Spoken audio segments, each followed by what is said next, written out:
हर हर महादेव, जय श्री हरि। राधे राधे। आप सभी का स्वागत है आषाढ़ मास की कथा श्रृंखला में। प्रिय भक्तजनों, कल हमने सुना था आषाढ़ मास के महत्व के बारे में, लेकिन आज हम जानेंगे कि आखिर ऐसा क्या कारण है कि यह पूरा महीना भगवान विष्णु को इतना प्रिय माना जाता है। शास्त्रों के अनुसार आषाढ़ शुक्ल एकादशी, जिसे देवशयनी एकादशी कहा जाता है, भगवान विष्णु क्षीर सागर में योग निद्रा में चले जाते हैं और इसी दिन से चातुर्मास का भी आरंभ होता है। लेकिन प्रश्न यह उठता है कि भगवान विष्णु इसी समय योग निद्रा में क्यों जाते हैं और आषाढ़ मास में क्यों नहीं चुना उन्होंने।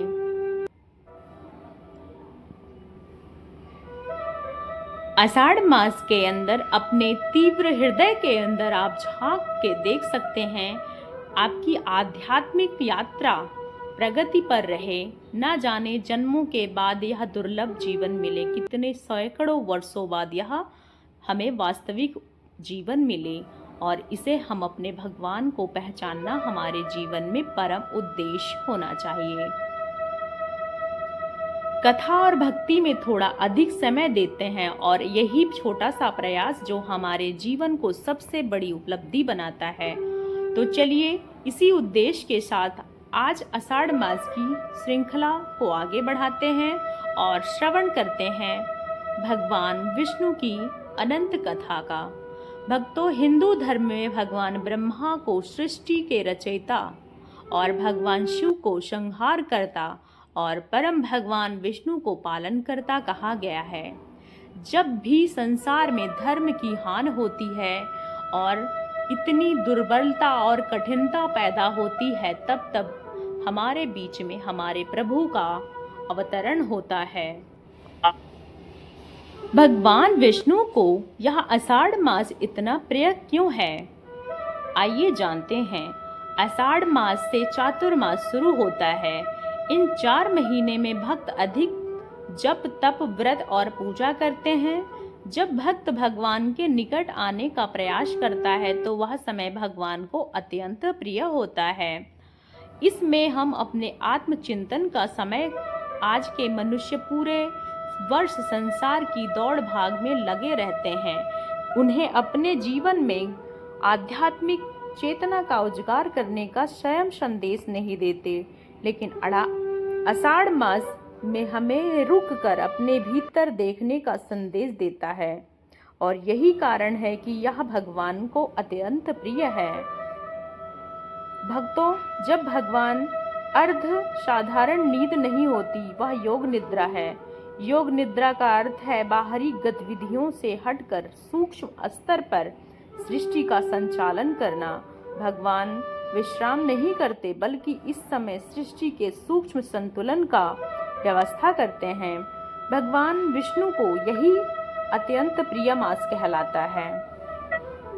हिंदू धर्म में भगवान ब्रह्मा को सृष्टि के रचयिता और भगवान शंकर को संहारकर्ता और विष्णु को पालनकर्ता इसीलिए कहा जाता है क्योंकि वह हमारे समस्त संसार का पालन करता है। इसलिए भगवान विष्णु को पालनहार भी कहा जाता है। आषाढ़ मास तब प्रकृति का स्वरूप बदलने लगता है। जब भी आषाढ़ मास का आगमन होता है, तेज गर्मी प्रचंड और धरती पर हरियाली सी भर जाती है। नदी, तालाब, खेत जीवन भर हरे भरे होने लगते हैं। ऋषि मुनियों का अनुभव किया इस काल में मनुष्य का मन भीतर ही भीतर अधिक सजगता हो सकता है। इसलिए आषाढ़ मास का साधना का प्रवेश द्वार भी कहा जाता है। और इसी बीच हमारे जीवन में देवशयनी एकादशी आता है और हमारे संसार में चातुर्मास का प्रारंभ होता है। शुक्ल एकादशी से देवशयनी एकादशी शुरू होती है, जब भगवान विष्णु क्षीर सागर में योग निद्रा में चले जाते हैं। इसी दिन से चातुर्मास का आरंभ होता है। लेकिन प्रश्न यह उठता है कि भगवान विष्णु इसी समय योग निद्रा में क्यों जाते हैं और आषाढ़ मास को ही क्यों चुना है। तो पौराणिक मास की एक कथा है जिसे हम आपके बीच सुनाते हैं। पौराणिक मान्यता है कि जब वर्षा ऋतु का प्रारंभ होता है तब प्रकृति भी अपने परिवर्तन होते हैं। जीव जंतु वनस्पति और समस्त सृष्टि एक नए चक्र में प्रवेश करती है। ऐसा समय भगवान विष्णु योग निद्रा में जाकर संपूर्ण सृष्टि की संरचना करते हैं, संरक्षण करते हैं और उन्हें संतुलन का सूक्ष्म रूप करते हैं। इसीलिए आषाढ़ मास को भगवान विष्णु का अत्यंत प्रिय मास भी कहा जाता है। प्रिय भक्तजनों, आषाढ़ मास भगवान श्री हरि विष्णु को इतना प्रिय इसीलिए है। अब हम बात करते हैं आषाढ़ मास की यह परम कथा जो पृथ्वी देवी के उद्धार से संबंधित है, उसका हम संक्षिप्त में आप सभी के समस्त विवरण करेंगे। एक समय हिरण्यकश्यप नामक असुर ने अपने बल के घमंड पर पृथ्वी को समुद्र की गहराइयों में छिपा दिया। चारों ओर अंधकार और हाहाकार मच गया। देवता गण भगवान विष्णु की शरण में पहुंचे। हाहाकार के कारण सारे चिल्ला रहे थे, समस्त लोक में कोलाहल मचा था। तब वो भगवान विष्णु के शरण में पहुंचे और वहां प्रार्थना करने लगे। तब भगवान विष्णु ने वाराह अवतार धारण किया।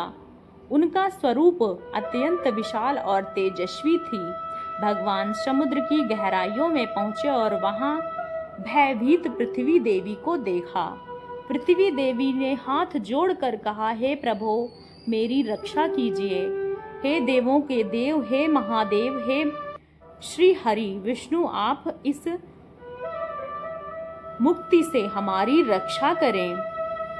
तब भगवान वाराह ने अपने दांतों को पृथ्वी को उठाया और पुनः उसके स्थान पर स्थापित किया और इसके बाद वह प्रसन्न होकर भगवान पृथ्वी को अपने शरण में लिया और इसके बाद हिरण्यकश्यप का वध किया, धर्म की रक्षा की।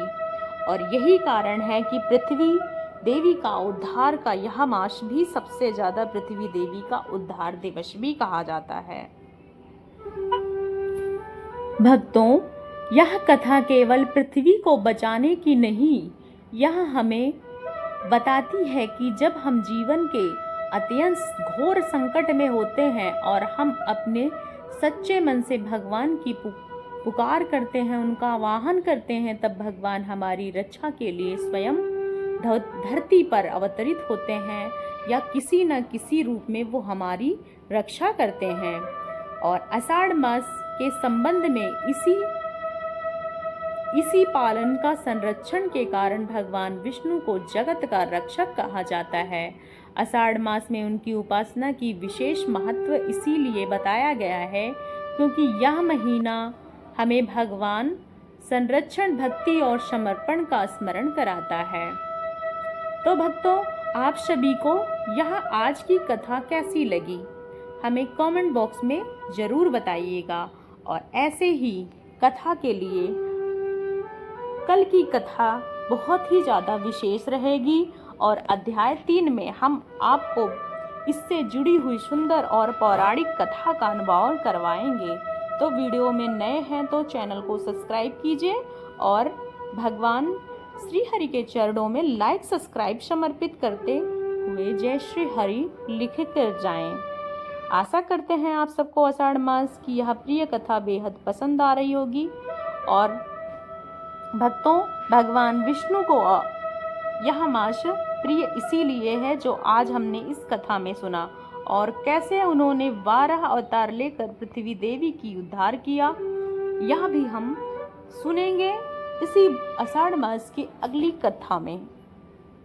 और हमें आशा है कि ऋषि मुनियों द्वारा आषाढ़ से लेकर यह व्रत, जप, तप और व्रत हमारी साधना को विशेष महत्व देता है।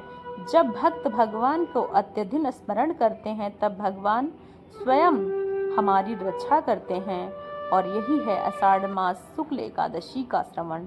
तो आशा करते हैं आप सभी को यह कथा बेहद रुचिकर और पसंद आई होगी। ऐसे ही वीडियो के लिए चैनल को सब्सक्राइब करें और बेल आइकन को ज़रूर से ज़रूर दबाइएगा। आगे की